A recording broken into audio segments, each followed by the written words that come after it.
This is lecture number 9 of wave motion and in this part हम कुछ concept सीखेंगे और उसके ऊपर बेस्ड क्वेश्चंस देखेंगे। पहले आप इस डायग्राम को ध्यान से देखिए। आपके पास एक कंप्लीट वेव बनाया गया है। देखिए वेव, इस वेव में वो पार्ट जहां पे वेव का एम्पलीट्यूड जीरो है उसको नोड बुलाते हैं और जहां पे एम्पलीट्यूड मैक्सिमम है उसको एंटी नोड बुलाते हैं। ठीक है, अब ध्यान से सुनिए। आप क्या करिए, एंटी नोड के दोनों तरफ देखिए। एंटी नोड के दोनों साइड देखिएगा तो जो पार्टिकल्स हैं एंटी नोड के बगल में वो सेम फेज में है। अगर इस पार्टिकल को देखिए, इस पार्टिकल को देखिए, सेम फेज है, दोनों ऊपर जा रहा है। सिमिलरली आप नोड के दोनों साइड देखिए तो नोड के दोनों साइड जो पार्टिकल हैं ये ऑपोजिट फेज में है। यस और नो? सो ऐसा हम बोल सकते हैं कि एक स्टेशनरी वेव में जितने भी पार्टिकल्स होते हैं सबका एम्पलीट्यूड अलग अलग है। किसी पार्टिकल का एम्पलीट्यूड जीरो है, किसी पार्टिकल का एम्पलीट्यूड मैक्सिमम है, किसी पार्टिकल का एम्पलीट्यूड अलग अलग है, बट सबका टाइम पीरियड सेम है क्योंकि सब एक बार ऐसे ऐसे ऐसे मोशन कर रहे हैं। तो हम ऐसा बोल सकते हैं कि एम्पलीट्यूड डिफरेंट है पर टाइम पीरियड सेम है। अब ध्यान से सुनिए, जब आप एक कंप्लीट वाइब्रेशन की बात करते हैं, स्ट्रिंग इसमें दो बार स्ट्रेट होगा। ये कंप्लीट वाइब्रेशन, तो स्ट्रिंग इसमें दो बार स्ट्रेट होगा। तो वही हम बात कर रहे हैं कि इन one complete vibration string will appear twice straight. अब ध्यान से सुनिए, रिजिड एंड, ये जो रिजिड एंड है, रिजिड एंड पे आपको हमेशा नोड देखने को मिलेगा। ये पॉइंट याद रखिएगा। और एंटी नोड के दोनों साइड जो पार्टिकल्स होते हैं वो सेम फेज में वाइब्रेट करते हैं और नोड के दोनों साइड पार्टिकल्स जो होते हैं वो अपोजिट फेज में वाइब्रेट करते हैं। और जितने भी पार्टिकल्स आप देख रहे हैं, दो सक्सेसिव नोड, एक नोड दूसरा नोड, तो दो सक्सेसिव नोड के बीच में जितने भी पार्टिकल्स हैं वो सब सेम फेज में वाइब्रेट कर रहे हैं। देखिए सब सेम फेज में, सब ऊपर जा रहा है, सब सेम फेज में, सब नीचे जा रहा है। और लूप पैटर्न जो होता है कि ये जो लूप है ये एक जगह से दूसरे जगह नहीं जा रहा है, ये लूप यहीं पे ऑसिलेट कर रहा है, यहीं पे ऑसिलेट कर रहा है, इसलिए स्टेशनरी वेव का स्पीड जीरो होता है। तो इन पॉइंट्स को लिख लेते हैं। पॉइंट्स क्या कहता है? In stationary wave pattern all the particle perform SSM of different amplitude but same time period. In one complete vibration string appears straight दो बार। At rigid end always node is formed. Either side particle of antinode vibrate in same phase and while either side particle of node vibrate in opposite phase. All the particles between two successive node vibrate in same phase. Since loop pattern does not transfer in stationary wave, that's why speed of these wave is zero. So ये point याद रखिएगा। अब जैसा कि मैंने आपको बोला कि नोड के दोनों साइड जो होंगे पार्टिकल ऑपोजिट फेज में होंगे। तो ध्यान से देखिए, ये देखिए नोड है, नोड के दोनों साइड पार्टिकल ऑपोजिट फेज में, मतलब ये पार्टिकल इधर जा रहा होगा तो इधर का पार्टिकल इधर आ रहा है ऑपोजिट फेज में। तो क्या आप यहां पे देख सकते हैं, सिमिलरली नोड के अगर ये पार्टिकल इधर जा रहा है तो इसके ऑपोजिट में ये पार्टिकल इधर जाएगा। तो अब देखिए नोड पे मान लीजिए पार्टिकल पास आ रहे हैं, अपोजिट आएंगे तो पार्टिकल पास आएंगे तो जो प्रेशर बढ़ेगा, डेंसिटी बढ़ेगा, पार्टिकल क्लोज आएंगे, प्रेशर बढ़ेगा, डेंसिटी बढ़ेगा, तो उसका जो वेरिएशन होगा वो नोड पे मैक्सिमम होगा। तो प्रेशर और डेंसिटी का वेरिएशन मतलब या तो ज्यादा हो सकता है या कम हो सकता है। पर आप एंटी नोड में देखिए, एंटी नोड के दोनों तरफ जो पार्टिकल होते हैं सेम फेज में होते हैं, मतलब ये राइट की तरफ जा रहा है तो इधर का भी पार्टिकल राइट की तरफ जाएगा। तो यहां जो वेरिएशन है प्रेशर और डेंसिटी में वो नहीं होता है। तो हम ऐसा बोलते हैं कि pressure and density variation is maximum at nodes, क्योंकि या तो पार्टिकल पास आएंगे या पार्टिकल दूर जाएगा क्योंकि ऑपोजिट फेज में है नोड के दोनों तरफ particle. And it is minimum at anti node. और human ear is pressure sensor, जो ह्यूमन का एयर है वो प्रेशर वेरिएशन को ही बेसिकली कैच करता है, उसी को परसीव करता है, तभी हमें साउंड सुनाई पड़ता है। So human ear is pressure sensitivity. Next हम जो स्टेशनरी वेव है उसका इक्वेशन डिजाइन करेंगे। मान लीजिए आपके पास एक इनकमिंग वेव है जिसका इक्वेशन है a sin omega t minus kx। ये वेव आया, रिजिड एंड से टकराया, तो आपको पता है जब रिजिड एंड से टकराता है तो वेव का जो फेज डिफरेंस है वो पाई से चेंज होता है और वेव ऑपोजिट डायरेक्शन में जाता है। तो जो इनिशियल वेव है उसमें तो पहले माइनस की जगह पे प्लस लगाएंगे और साथ में पाई ऐड करेंगे, ये मैंने आपको बताया था क्योंकि रिजिड एंड से टकरा रहा है। तो जो रिजल्टेंट वेव होगा, जो रिफ्लेक्टेड वेव होगा वो होगा a sin omega t plus kx plus pi. Minus के जगह पे प्लस, साथ में पाई। इसको ऐसे भी लिख सकते हैं माइनस ए sine omega T plus K x. तो ये आ गया इंसिडेंट वेव और ये आ गया रिफ्लेक्टिव वेव। अगर हम रिजल्टेंट की बात करते हैं तो रिजल्टेंट में क्या होगा, दोनों को ऐड करेंगे। जब आप इन दोनों को ऐड करिएगा, मैथ्स यूज करिएगा, तो मैथ्स यूज करने के बाद जो रिजल्टेंट आएगा वो आएगा माइनस 2a साइन के एक्स कॉस ओमेगा टी। तो ये एक स्टेशनरी वेव का इक्वेशन है। कब? जब आप एक वेव को रिजिड एंड से टकराने के लिए भेज रहे हैं। अब ध्यान से सुनिए, जो कॉस ओमेगा टी के सामने वाला टर्म है 2a साइन के एक्स, इसी को हम एम्पलीट्यूड बुलाते हैं। Very important point. तो हमारे पास एम्पलीट्यूड कितना है, 2a साइन के एक्स। अब ध्यान से देखिए, ये जो एम्पलीट्यूड है, आपके पास जो एम्पलीट्यूड आया है उसमें साइन फंक्शन है। तो अगर आप मैक्सिमम एम्पलीट्यूड की बात करते हैं तो मैक्सिमम एम्पलीट्यूड होने के लिए साइन के एक्स का वैल्यू मैक्सिमम होना चाहिए। और साइन के एक्स का वैल्यू मैक्सिमम कब होगा, या तो साइन के एक्स +1 हो सकता है या -1 हो सकता है। डन।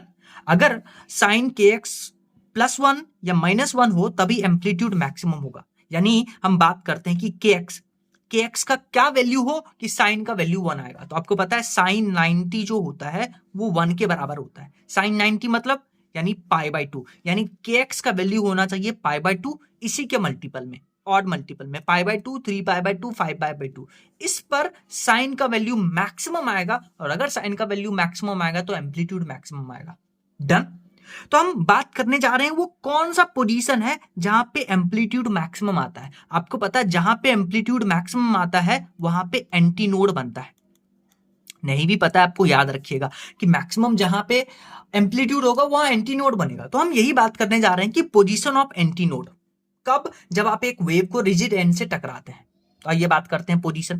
तो यहां से आप क्या लिख सकते हैं, एक्स के को नीचे भेज दीजिए, तो π/2 के 3π/2 के 5π, और के होता है 2π/λ। ये वैल्यू यहां पुट करिए तो एक्स का वैल्यू आ जाएगा πλ/2 2 × 2π।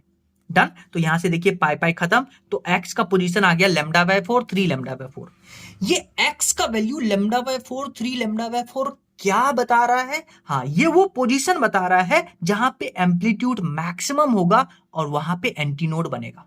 तो एम्पलीट्यूड मैक्सिमम पे एंटी नोड बनता है। So these are the position of anti node. तो एंटी नोड का पोजीशन क्या होता है रिजिड वेव में, रिजिड सपोर्ट में, रिजिड एंड में, λ/4 3λ/4 5λ/4 7λ/4 डैश डैश डैश।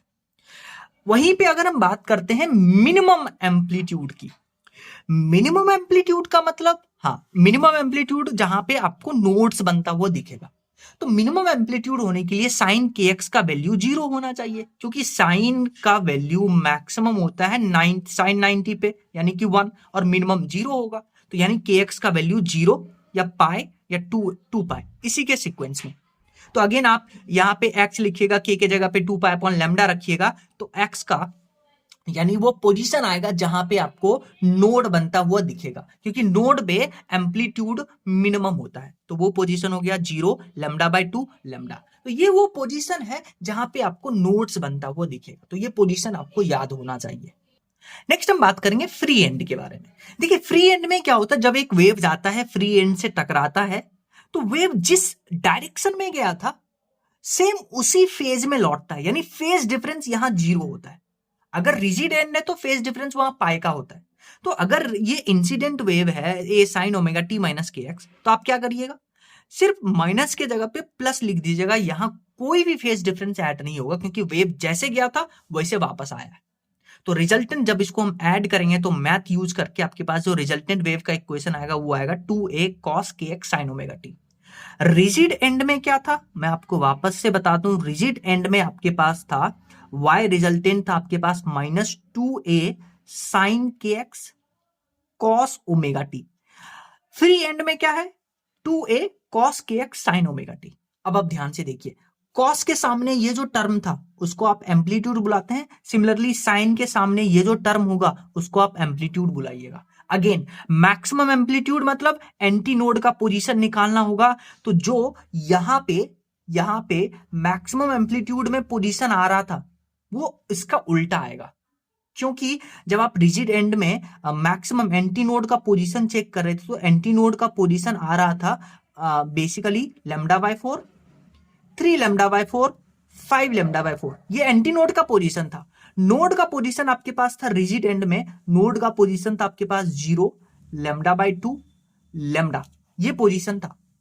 तो ये जो नोड का पोजीशन होगा रिजिड एंड का, वही पोजीशन हो जाएगा एंटी नोड का इन फ्री एंड, 0 λ/2 लैम्डा। और जो रिजिड एंड में एंटी नोड का पोजीशन था वो फ्री एंड में नोड का पोजीशन हो जाएगा। तो दोनों एक दूसरे के उल्टा चलते हैं, क्योंकि ये साइन का फंक्शन है, ये कॉस का फंक्शन है। अब उसको कैसे याद रख सकते हैं ये सुनिए, कि कहां नोड बनेगा, कहां एंटी नोड बनेगा पोजीशन।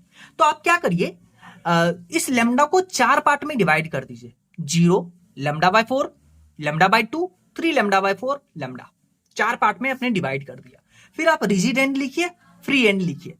तो आपको पता है रिजिड एंड पे x इक्वल टू 0 पे आपको पता है नोड बनता है, क्योंकि रिजिड एंड पे हमेशा नोड बनेगा। तो ये नोड, फिर प्रोग्रेसिव में node anti node, node anti node, node anti node, node anti node, node anti node, node anti node, ऐसे करते जाइए। डन। और फ्री एंड पे बनेगा 0 पे एंटी नोड, तो प्रोग्रेसिव में anti node, node anti node, node anti node, node, ऐसे बनेगा। ठीक है। जैसे एक क्वेश्चन देखिए, आपके पास बोला है एक वेव लिख के दिया है 2a sin kx cos omega t। तो आपको बताना है कि ये जो वेव है, रिजल्टेंट जो वेव है, ये फ्री एंड से बना है या रिजिड एंड से बना है। तो उसके लिए आप क्या करिएगा, यहां x के जगह पे 0 रखिए। अगर x के जगह पे 0 रखिएगा, क्योंकि ये cos ओमेगा t के सामने एम्पलीट्यूड है, x के जगह पे 0 रखिएगा, तो यहां से देखिए एम्पलीट्यूड 0 आता है। तो देखिए x के जगह पे 0, एम्पलीट्यूड आ गया 0, x के जगह पे 0 रखने पे एम्पलीट्यूड आया 0, और अगर एम्पलीट्यूड आया 0 तो ये आपका रिजिड एंड का, बेसिकली ये जो रिजल्टेंट वेव है ये रिजिड एंड का है। तो ऐसे क्वेश्चन आपको सॉल्व करना है, क्योंकि यहां पे देखिए एम्पलीट्यूड मिनिमम आया, x इक्वल टू 0 पे एम्पलीट्यूड आपका मिनिमम आया है। अगर एम्पलीट्यूड मिनिमम आया है तो वो पक्का पक्का नोड होगा, और अगर ये नोड होगा तो वो रिजिड एंड से होगा। क्योंकि अगर एम्पलीट्यूड x इक्वल टू 0 पे मैक्सिमम आता, मैक्सिमम कब आता, जब यहां पे 2a cos kx होता, 2a cos kx होता, तो x के जगह पे 0 रखते हैं तो cos 0 आपके पास 1 आता है, तो यहां एम्पलीट्यूड जो आएगा वो 2a के बराबर आएगा। यानी ये एम्पलीट्यूड मैक्सिमम है, और मैक्सिमम है तो यहां एंटी नोड बनेगा, और anti node x equal to 0 पे वो फ्री एंड होता। पर यहां पे x इक्वल टू 0 पे एम्पलीट्यूड मिनिमम आया है, मिनिमम मतलब 0, 0 मतलब रिजिड, रिजिड एंड से बनेगा। और ये नोड बन रहा है तो 0 पे नोड बन रहा है, तो ये रिजिड एंड से होगा।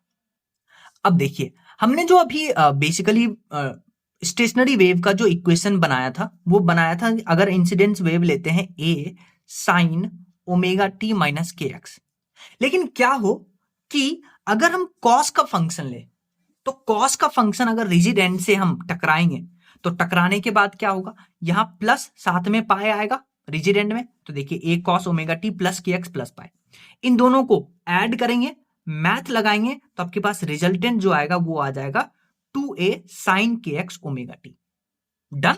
वहां जो रिजल्ट था आपके पास, जब आप y लेते थे a sin omega t minus K x, तो वहां जो रिजल्ट था आपके पास, वहां था -2a sin kx cos omega t। पर यहां देखिए जब आप cos का फंक्शन ले रहे हैं तो आपके पास साइन साइन आ रहा है, वहां उल्टा था, जब आप साइन का फंक्शन ले रहे थे तो साइन कॉस आ रहा था।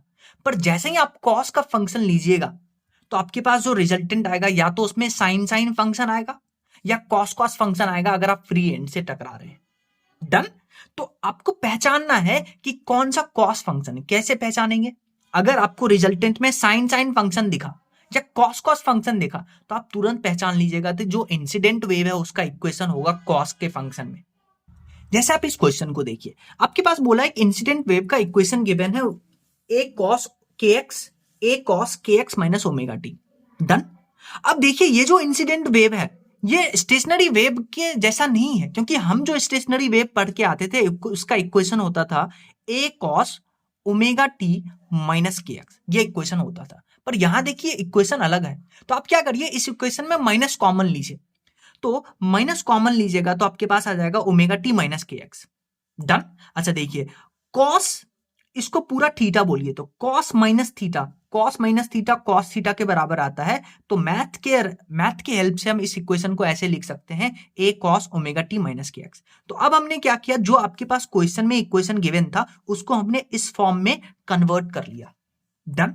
अब देखिए ध्यान से, अब आपको बोला है x इक्वल टू 0 पे नोड बनता है, तो बताइए write the equation of reflected wave. x equal to 0 पे नोड, नोड मतलब एम्पलीट्यूड जो है वो मिनिमम है, तो एम्पलीट्यूड मिनिमम कहां होगा, x इक्वल टू 0 पे, हाँ रिजिड एंड पे, रिजिड एंड पे x इक्वल टू 0 पे एम्पलीट्यूड मिनिमम होता है, वहां नोड बनता है। तो यानी आपको बोला है कि इस वेव को रिजिड एंड से टकराइए, तो रिजिड एंड से टकराइएगा तो क्या होगा, ये इक्वेशन आपके पास यहां पॉजिटिव बनाइएगा, साथ में पाई ऐड कर दीजिएगा, तो आपके पास जो रिफ्लेक्टेड वेव होगा वो होगा a cos omega t plus K X plus pi. Done. a cos omega t plus K X plus pi. अब ध्यान से देखिए, ये है 180 और इसको हम पूरा बुला रहे हैं थीटा, तो क्या इसको बोल सकते हैं cos 180 प्लस थीटा, तो cos 180 प्लस थीटा को लिखते हैं माइनस cos थीटा, तो आप इसको ऐसे भी लिख सकते हैं minus a cos omega t plus K x, तो इसको या तो ऐसे लिख सकते हैं या ऐसे लिख सकते हैं। नेक्स्ट क्वेश्चन देखिए, इसमें आपको बोला है कि एक स्टेशनरी वेव का इक्वेशन है y equal to 10 cos pi by 12x cos 30 pi t, और आपको बोला है कि इन सब क्वेश्चन का आंसर दीजिए। तो पहले हम बात करते हैं टाइप ऑफ रिफ्लेक्टर, कि इस वेव, ये जो रिजल्टेंट वेव है ये कैसे बना होगा, रिजिड एंड से या फ्री एंड से। तो आप क्या करिए, यहां x का वैल्यू 0 रखिए, यहां x का वैल्यू 0 रखिएगा, तो आप देखिए यहां पे cos 0 आएगा, cos 0 मतलब, हाँ cos 0 मतलब 1, तो यहां से एम्पलीट्यूड जो आएगा वो एम्पलीट्यूड मैक्सिमम आएगा, यानी x इक्वल टू 0 पे आपके पास एम्पलीट्यूड मैक्सिमम आ रहा है, मतलब x इक्वल टू 0 पे आपके पास एंटी नोड बन रहा है, क्योंकि एंटी नोड पर एम्पलीट्यूड मैक्सिमम होता है। तो अगर x इक्वल टू 0 पे एंटी नोड बन रहा है, यानी कि ये पक्का पक्का जो रिजल्टेंट वेव है ये फ्री एंड से बना होगा, तो टाइप ऑफ रिफ्लेक्टर हम पता कर सकते हैं फ्री एंड से। डन। और ये जो वेव आपके पास, इसमें आप बताइए एम्पलीट्यूड क्या है, हाँ cos ओमेगा t के सामने वाला जो टर्म है ये आपके पास एम्पलीट्यूड है, तो एम्पलीट्यूड में x इक्वल टू 0 रखिएगा तो एम्पलीट्यूड मैक्सिमम आएगा, एम्पलीट्यूड मैक्सिमम आएगा, x इक्वल टू 0 पे एम्पलीट्यूड मैक्सिमम मतलब वहां एंटी नोड बनेगा, और x इक्वल टू 0 पे एंटी नोड बन रहा है, तो यानी फ्री एंड से बना हुआ ये रिजल्टेंट वेव है। तो टाइप ऑफ रिफ्लेक्टर समझ में आ गया। अब बात करते हैं equation of incident and reflected wave, कि कौन से दो मतलब ये जो है रिजल्टेंट वेव है, तो ये रिजल्टेंट वेव कौन से इंसिडेंट और रिफ्लेक्टेड वेव के कॉम्बिनेशन से बना होगा, आइए उसके बारे में बात करते हैं। अब ध्यान से सुनिए, आपके पास जो रिजल्टेंट वेव है इसमें देखिए कॉस कॉस है, मैंने आपको बताया था अगर साइन साइन है, कॉस कॉस है, तो आपको समझ में आना चाहिए कि जो इंसिडेंट होगा वेव वो पक्का पक्का कॉस के टर्म में होगा, और अगर यहां पे कॉस कॉस है तो इंसिडेंट को आप लिख सकते हैं 2a cos kx cos omega t, क्योंकि अगर यहां पे रिजिड एंड होता, क्योंकि अभी हमने प्रूव किया है कि ये रिजल्टेंट बना है फ्री एंड से, अगर फ्री एंड से बना है तो फ्री एंड से ये रिजल्टेंट इक्वेशन तभी आएगा जब इंसिडेंट इक्वेशन ये हो। इंसिडेंट इक्वेशन क्या हो, देखिए मैंने आपको बताया था अगर आपके पास इंसिडेंट इक्वेशन है y is equal to a cos omega t minus K X, done. y incident क्या है ये, और अगर आप इसको टकराते हैं फ्री एंड से, तो अब आपके पास क्या इक्वेशन बनता है रिजल्टेंट वेव का, 2a cos kx cos omega t। मैं आपको वापस से रिवाइज करवा देता हूं। देखिए अगर आपके पास ये इंसिडेंट इक्वेशन है, ये इंसिडेंट वेव का इक्वेशन है, रिजिड एंड से कॉस के टर्म में ध्यान से देखिएगा, रिजिड एंड से टकराइएगा तो आपके पास जो रिजल्टेंट बनेगा 2a sin kx sin omega t, यही फ्री एंड से टकराइएगा तो आपके पास बनेगा 2a cos kx cos omega t। तो अभी आप जो क्वेश्चन देख रहे थे इसमें देखिए आपके पास फ्री एंड है, और फ्री एंड है तो फ्री एंड का रिजल्टेंट वेव का इक्वेशन होता है 2a cos kx cos omega t। तो आप क्या करिए, इस गिवन इक्वेशन को इसके साथ कंपेयर करिए, तो इसको आइए कंपेयर करते हैं। तो ये आपके पास था इक्वेशन, इसको कंपेयर करेंगे इससे, क्योंकि फ्री एंड का रिजल्टेंट वेव का इक्वेशन हम कंपेयर करेंगे। तो यहां से देखिए यहां से 2a cos kx cos omega t के साथ कंपेयर करेंगे तो यहां पे 2a के जगह पे 10 लेंगे तो a आ गया आपके पास 5 और x के k के जगह पे पाई बाई 12 लेंगे, k के जगह पे पाई बाई 12 लेंगे और ओमेगा के जगह पे 30 पाई लेंगे। तो ये जो फ्री एंड का रिजल्टेंट वेव है ये किससे बना होगा? इंसिडेंट क्या होगा? a cos omega t minus K x, क्योंकि यही वेव इंसिडेंट करेगा फ्री एंड पे और इस पे हम पॉजिटिव लगा करके दोनों को जोड़ेंगे तभी तो आएगा फ्री एंड में रिजल्टेंट वेव। तो ये आ गया इंसिडेंट। अब इसमें क्या करिए, a के जगह पे 5 रखिए, ओमेगा के जगह पे 30 पाई रखिए, k के जगह पे पाई बाई 12 रखिए, तो आपके पास ये आ जाएगा इक्वेशन। और सिमिलरली रिजल्ट रिफ्लेक्टेड निकालना है तो यहां माइनस के जगह पे प्लस रखिए, तो इंसिडेंट वेव भी आ गया, रिफ्लेक्टेड वेव भी आ गया। और एम्पलीट्यूड, अब नेक्स्ट क्वेश्चन आपको बोला है कि एम्पलीट्यूड निकालने के लिए 3 सेंटीमीटर पे, तो आप देखिए ये इक्वेशन था आपके पास, तो कॉस इसके सामने ये पूरा एम्पलीट्यूड है, तो आप क्या करिए x के जगह पे 3 रखिए, x के जगह पे 3 रखिएगा, सॉल्व करिएगा, आपके पास आंसर आएगा। नेक्स्ट क्वेश्चन आपसे बोला है कि एम्पलीट्यूड बताना है at anti node position. Next question क्या है? Amplitude at anti node position. तो आपको पता है एंटी नोड पे क्या होता है? एम्पलीट्यूड मैक्सिमम होता है, एंटी नोड पे एम्पलीट्यूड मैक्सिमम होता है, तो इसका मैक्सिमम क्या होगा? यहां x इक्वल टू 0 रखिए, यहां x इक्वल टू 0 रखिएगा तो cos 0 1, तो मैक्सिमम आएगा, मैक्सिमम एम्पलीट्यूड 10 के बराबर। डन। फिर आपसे पूछा है length of one loop. One loop मतलब देखिए ये एक लूप होता है, लूप मतलब दो नोड के बीच का डिस्टेंस को हम एक लूप बुलाते हैं, दो नोड के बीच का डिस्टेंस को हम एक लूप बुलाते हैं। तो आपको पूछा है लेंथ ऑफ वन लूप, और तो मैंने आपको बोला एक लूप में दो नोड होते हैं और दो नोड के बीच का डिस्टेंस होता है लैम्डा बाय 2, यानी नोड और नोड के बीच का distance lambda by 2, anti node से एंटी नोड के बीच का डिस्टेंस लैम्डा बाय 2, और नोड और एंटी नोड और इसी का उल्टा जो होता है उसका डिस्टेंस होता है लैम्डा बाय 4। तो अब देखिए के के जगह पे हम क्या लिख सकते हैं? के के जगह पे देखिए के के जगह पे हम पाई बाय 12 लिख सकते हैं और के होता है 2 पाई अपॉन लैम्डा, तो यहां से लैम्डा आ गया 24 और एक लूप का लेंथ होता है लैम्डा बाय 2, तो लैम्डा आ गया आपके पास 12 सेंटीमीटर। तो लेंथ ऑफ वन लूप आ गया। स्पीड ऑफ प्रोग्रेसिव है v equal to omega by K, omega 30 pi, K pi bye 12, यहां आंसर रखेंगे, यहां वैल्यू रखेंगे, आंसर आएगा। नेक्स्ट कुछ हम इंपॉर्टेंट डेफिनेशन पढ़ते हैं, वो है fundamental frequency. The minimum frequency produced by a source, एक सोर्स का जो मिनिमम फ्रीक्वेंसी होता है उसको बुलाते हैं फंडामेंटल फ्रीक्वेंसी। अब देखिए इसी मिनिमम फ्रीक्वेंसी का मल्टीपल, जैसे मान लीजिए आपके पास मिनिमम फ्रीक्वेंसी है 20 हर्ट्ज, इसी का मल्टीपल मतलब 2 से मल्टीप्लाई करिए 40 हर्ट्ज हो गया, 3 से मल्टीप्लाई करिए तो इसी का मल्टीपल, उसको हार्मोनिक बुलाते हैं। So integer multiple of fundamental frequency उसको बुलाते हैं हार्मोनिक। और ओवरटोन क्या होता है? मिनिमम फ्रीक्वेंसी का, यानी कि फंडामेंटल फ्रीक्वेंसी का higher value, frequency higher than fundamental frequency, उसको बुलाते हैं ओवरटोन। इसको समझने के लिए एक एग्जांपल लीजिए। मान लीजिए आपके पास एक सोर्स है, उसका फ्रीक्वेंसी है 20 हर्ट्ज, तो सोर्स का मिनिमम फ्रीक्वेंसी आपको गिवन है 20 हर्ट्ज, तो ये क्या है? इसको बुलाते हैं फंडामेंटल सोर्स, फंडामेंटल फ्रीक्वेंसी। अब देखिए इसका मान लेते हैं नेक्स्ट हायर फ्रीक्वेंसी 40 हर्ट्ज, मान लेते हैं कि इसका जो नेक्स्ट हायर फ्रीक्वेंसी है 40 हर्ट्ज, तो next higher frequency of fundamental frequency इसको बुलाते हैं फर्स्ट ओवरटोन। तो first higher frequency of fundamental frequency उसको बुलाते हैं फर्स्ट ओवरटोन। अब देखिए ये 20 और 40 में 20 का कितना मल्टीपल है? 2 मल्टीपल है, यानी कि 2 टाइम्स ऑफ फंडामेंटल है, तो इसको हम सेकेंड हार्मोनिक बुलाएंगे। डन। मान लेते हैं इसका next higher frequency 60 hertz, fundamental frequency का फर्स्ट हायर फ्रीक्वेंसी था 40 हर्ट्ज, इसको फर्स्ट ओवरटोन बुलाएंगे। इसका सेकेंड हायर फ्रीक्वेंसी 60 हर्ट्ज, तो इसको सेकेंड ओवरटोन बुलाएंगे। और बताइए फंडामेंटल फ्रीक्वेंसी का ये कितना टाइम्स है? 3 टाइम्स, तो इसको हम थर्ड हार्मोनिक भी बुलाएंगे। ऐसे सॉल्व होता है, ऐसे मतलब इसको एनालाइज करते हैं।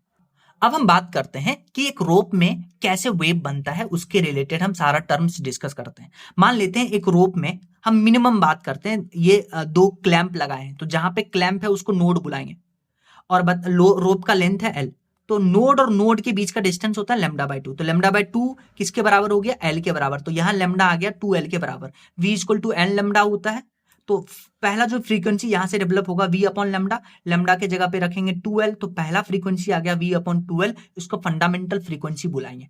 और यहां से देखिए जो वेलोसिटी आप पढ़ के आए हैं, रोप में जो वेलोसिटी होता है वेव का वो होता है root under T upon mu. तो यहाँ से फंडामेंटल फ्रीक्वेंसी आ गया, यहाँ से फंडामेंटल फ्रीक्वेंसी 1 अपॉन लेमडा को अलग कर लीजिए v को, तो यहाँ से 1 अपॉन लेमडा के जगह पे आप लिख सकते हैं, लेमडा के जगह पे 2l डाल सकते हैं, तो यहां से जो फ्रीक्वेंसी आ गया 1/2l root under T upon mu. तो ये आ गया fundamental frequency.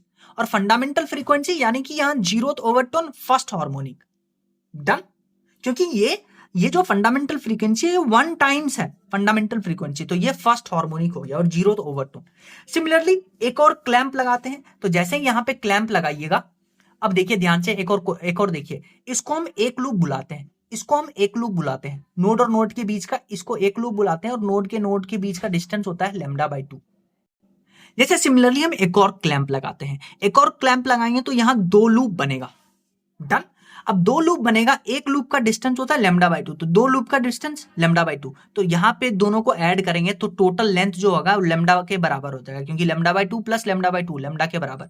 v equal to n lambda लगाएंगे, तो यहां से n2 आ गया v अपॉन लैम्डा, लैम्डा के जगह पे l रखेंगे, फिर आप क्या करिए 2 से मल्टीप्लाई करिए, 2 से डिवाइड करिए, तो ये देखिए v अपॉन 2l किस क्या था, फंडामेंटल फ्रीक्वेंसी था, जो कि 1/2l root under T upon mu के बराबर था।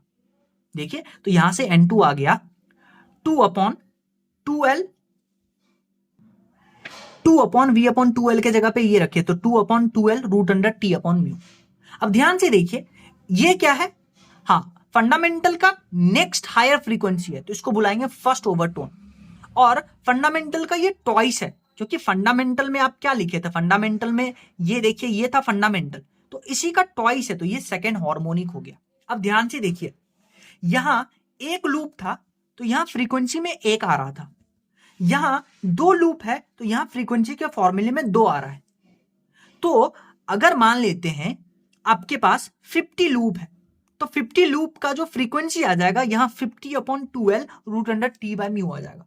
मान लीजिए आपके पास 5 लूप आपको गिवन है, तो 5 लूप का जो फ्रीक्वेंसी आएगा वो आएगा 5/2l root under T by mu. तो ये आप याद रखिए, ये फंडामेंटल है, 1/2l root under T upon mu fundamental है। फिर यहां जो 2 आ रहा है, यहां 1 आ रहा है, ये लूप को बता रहा है। डन, तो अगर हम समराइज करें, मान लीजिए आपके पास नंबर ऑफ लूप है p, अगर नंबर ऑफ लूप p है तो बताइए ये आपके पास फंडामेंटल फ्रीक्वेंसी है, तो यहां क्या डालिएगा p, p क्या है, नंबर ऑफ लूप, जैसे 5 लूप 10 लूप 20 लूप, तो यहां p के जगह पे 5 10 20 आएगा, तो आपके पास उस लूप का फ्रीक्वेंसी आ जाएगा। डन, और आपको पता है कि जब हम वहां पे पढ़ते थे रोप में वेलोसिटी ऑफ वेव, तो म्यू के जगह पे हम पाई स्क्वायर रो भी लिखते थे। तो यहां से देखिए जो फ्रीक्वेंसी है वो टेंशन के directly proportional, inverse of radius, inverse of root under density, in directly proportional to stress. अब देखिए जितने लूप बनेंगे उतने हार्मोनिक होंगे। कैसे, ध्यान से देखिए, जब आप यहां पे पढ़ते थे यहां एक लूप बनता था, तो इसको आप फर्स्ट हार्मोनिक बुलाते थे, यहां 2 लूप बना तो इसको आप सेकेंड हार्मोनिक बुलाते थे, यानी कि जितना लूप उतना हार्मोनिक। तो आप क्या बोल सकते हैं कि जितना लूप उतना harmonic, as number of loop is equal to number of harmonic, और उतना ही एंटी नोड। क्यों, ध्यान से देखिए, यहां एक लूप था तो आप एक हार्मोनिक बुलाते थे, और यहां एंटी नोड कितना था 1। सिमिलरली यहां 2 लूप है तो इसको आप सेकेंड हार्मोनिक बुलाते हैं, और यहां एंटी नोड भी 2 है, यानी कि जितना लूप उतना एंटी नोड और उतना ही हार्मोनिक होगा। तो यहां इसलिए यहां पे लिखे हैं, अगर आपके पास पी लूप है तो पीथ हार्मोनिक बोलेगा, उतना ही हार्मोनिक उतना ही एंटी नोड बनेगा। डन, तो अगर हम समराइज करें एक और, तो हार्मोनिक और ओवरटोन में क्या है, harmonic is equal to overtone plus 1। Done, और नंबर ऑफ ओवरटोन अगर m है तो नंबर ऑफ एंटी नोड हो जाएगा m+1, और नंबर ऑफ नोड हो जाएगा m+2। तो ये याद रखिएगा।